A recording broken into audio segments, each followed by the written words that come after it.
Je suis lasse de ce pays du fais pas ci, fais pas ça. Je suis fatiguée de ce pays qui dit toujours être le meilleur, qui se vante, qui se gausse, qui nous casse les pieds. Je n'en peux plus. Carole. Je fume. Oui. Ça fait plusieurs années, c'est pas d'aujourd'hui, que j'achète mes cigarettes en Italie parce que habitant en Savoie, c'est le pays frontalier le plus proche et c'est beaucoup moins cher que chez nous.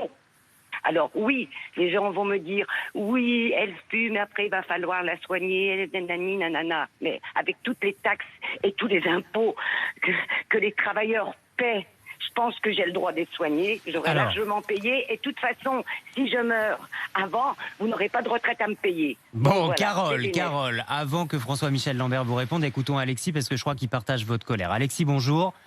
Oui, bonjour. Vous êtes en Moselle, donc la frontière franco-allemande. Qu'en dites-vous ? Je suis la ville frontière, oui, tout à fait. Eh ben oui, donc voilà, tout à fait. Donc moi personnellement, je partage son point de vue. J'ai travaillé en Allemagne, j'ai dû renoncer à mon emploi suite à cette crise sanitaire, aux multiples contrôles, à cette pression constante, même à du racisme intercommunauté vis-à-vis de mon emploi. Je trouve ça vraiment pas normal. Déjà, on va être honnête, entre nous, les Français, on n'a pas accepté l'Europe. On avait voté par référendum, non. On nous a forcé la main. Et au jour d'aujourd'hui, on veut nous enlever les lois européennes, les bénéfices de cette loi européenne pour les citoyens. Les citoyens en ont marre de payer. Monsieur, faut comprendre. François-Michel Lambert, que répondez-vous ?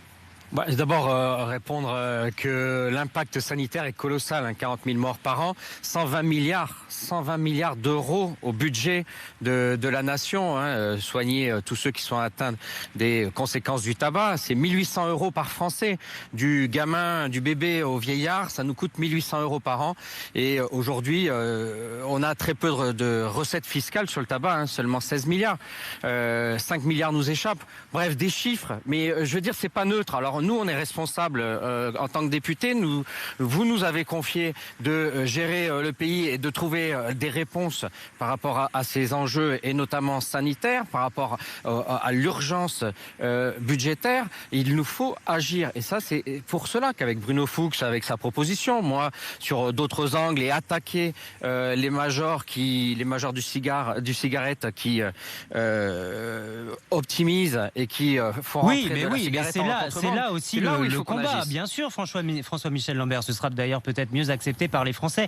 Je voulais aussi qu'on entende Vincent, les Pyrénées-Atlantiques. Bonjour Vincent. Oui, bonjour. Vous, donc là, on est à la frontière franco-espagnole. Voilà. Vous vendez des cigarettes. Moi, je suis buraliste. Je tiens un bureau buraliste. Bon alors. Bon, mais moi, le problème, c'est que moi, je comprends tout à fait les auditeurs. Je suis d'accord avec eux. Mais vous préféreriez qu'on vienne les acheter chez vous, en France ? Mais bien sûr, on peut pas.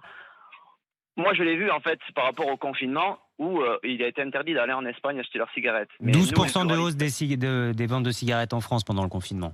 Les buralistes français, on a explosé notre vente. Bien sûr. Mais bien sûr, on a multiplié fois 5. C'était incroyable. Le problème, c'est que un client qui rentre acheter des cigarettes, qui ne va pas acheter en Espagne, il n'achète pas que des cigarettes. Oui. Il va être potentiellement attiré par autre chose, donc le chiffre d'affaires va augmenter, parce qu'il faut savoir que nous, les frontaliers, les buralistes, souffrent en fait. On ne peut pas faire face à un prix de tabac si différent entre l'Espagne et la France. Entre 500 et 1 millier de buralistes ferment la porte chaque année. François-Michel Lambert. C'est énorme. Donc il y a quelqu'un qui a proposé une solution, puisqu'on fait partie du pays européen. Pourquoi il faut geler le prix du tabac, il faut harmoniser au niveau européen. Mais bien sûr, exactement. François-Michel Lambert, elle n'est pas là la solution ?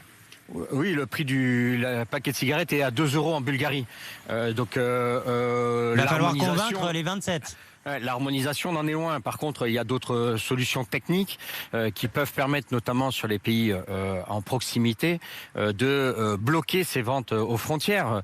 En tout cas, ce que je veux dire, c'est qu'il n'y aura pas de baisse, il y aura même une augmentation du prix du tabac, parce que c'est une question de santé 10 centimes publique. de plus à partir de mars. Et tous les pays d'Europe avancent dans la même direction, et même dans nombre de pays de par le monde. Ouais. Je vous parle même pas de l'Australie ou de la Nouvelle-Zélande, ou au niveau où est-ce qu'ils en sont. Ah bah là, on a carrément interdit de fumer. Aujourd'hui, il faut bien avoir en conscience que nous devons agir parce que nous perdons 5 milliards d'euros, c'est-à-dire exactement le plan de relance des hôpitaux.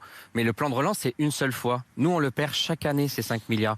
Et donc, moi, j'ai la responsabilité d'apporter de l'argent au système de santé pour permettre aux Français, quelle que soit leur maladie, qu'elle soit issue du tabagisme ou d'autres choses, de trouver les moyens d'être soignés à juste niveau. Et c'est comme ça que nous allons agir, en attaquant ce contournement que font les majors des cigarettes, ce contournement du marché français. Merci François-Michel Lambert, député des Bouches-du-Rhône, d'avoir été avec nous. Merci aussi à Carole, Vincent, Alexis d'avoir participé au débat.